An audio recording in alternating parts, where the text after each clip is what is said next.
మీ place లో నేను ఉంటే ఇప్పుడు డాన్స్ చేపిస్తే ఆఫీసర్ పిలిపించిన ఒకసారి చీటించి ఒక రోజు పని ఆ సినిమాలో చూపించినట్టు మీ సీట్ జరగండి నేను కూర్చుంటా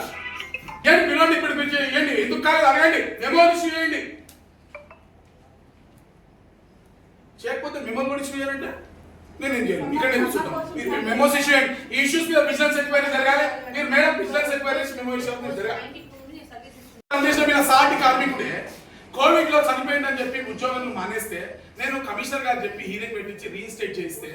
అది ఇప్పుడు పోస్టింగ్ ఈయనకి ఇటు చెప్తున్నాను హనుమంతరావు గారే రాసి లెటర్ అయినా నేను మాట్లాడినా మీరు ఫీల్డ్కి వెళ్ళకపోతే వాళ్ళ సార్ కాదు మీరు మాట్లాడేస్తారు కావాలి మీరు ఫీల్డ్కి వెళ్ళండి మాకేం అభ్యంతరం లేదు అందరు ఆఫీసర్లు తీసుకొని పోండి ఫీల్డ్కి ఇంకా ఎంతసేపు కూర్చోబెట్టారు 20 నిమిషాలు అయింది ఒక ఇష్యూ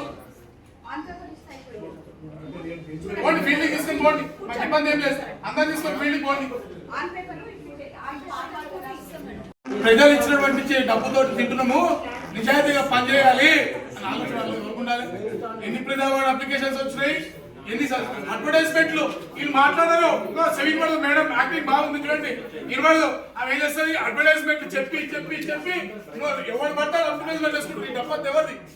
కార్పొరేషన్ రావాల్సిన డబ్బు వాళ్ళ జోబుల్లోకి పోతున్నాయి అడ్వర్టైజ్మెంట్లు రోడ్ల పైన సంవత్సరం నుంచి చెప్తున్నా మేడంకి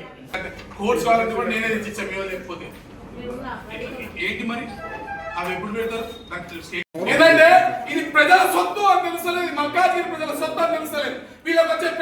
ప్రతి రూపాయి జీతం మల్కాజ్గిరి ప్రజల రక్తం నుంచి వచ్చిందని తెలుస్తలేదు అరే ఈ స్ట్రీట్ లైట్ కట్టలేదా మేడం శివాజీ పార్క్ హైమాక్స్ లైట్లు మీకు ఎంత ఇప్పటివరకు దివ్య జ్యోతి కూడా దివ్య జ్యోతి చెప్పండి ఎక్కడ